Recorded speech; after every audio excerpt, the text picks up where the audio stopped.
ఈ రోజు మనం ఒక్క విషయం గుర్తుపెట్టుకోవాల్సిన అవసరం ఉంది.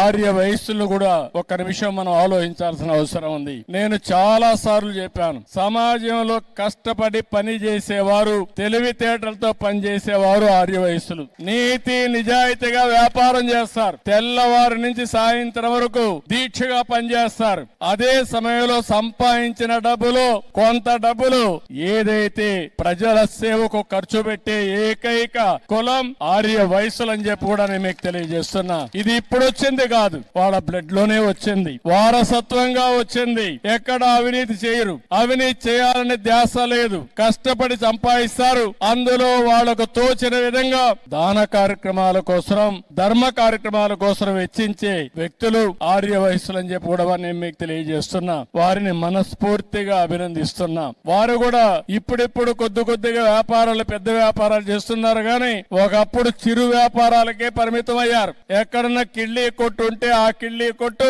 ఆర్య వసూలు తప్ప వేరే వాళ్ళది కాదు. అన్ని కొట్టులు వేరే ఉండేటివి. ఇప్పుడిప్పుడు కొద్దిగా ఆ కిరాణా కొట్లు కూడా వేరే వాళ్ళు పెట్టేసే పరిస్థితికి వచ్చారు. కాబట్టి ఇవన్నీ కూడా మల్టీ ఛానల్స్ వస్తున్నాయి, మార్ట్లు చేస్తున్నాయి, షాపింగ్ మాల్స్ వస్తున్నాయి, అనేక ఇది వచ్చాయి. కానీ ఎన్నో సార్లు చెప్పాను, అందుకే ఆర్య వయసుల కోసం ఒక కార్పొరేషన్ పెట్టి మీ తెలివితేటలు ఉపయోగించి మిమ్మల్ని కూడా వ్యాపారస్తులుగా తయారు చేయాలని తెలుగుదేశం పార్టీ ముందుకు వచ్చామని చెప్పి కూడా నేను మీకు తెలియజేస్తున్నా. భవిష్యత్తులో ఇంకా ఎక్కువ చేస్తాం. కన్యకా పరమేశ్వరి తల్లి మనకు అండగా ఉంటుంది. ఆ ఆశీస్సులు ఉంటాయి. తప్పకుండా మీ అందరికి న్యాయం జరుగుతుంది.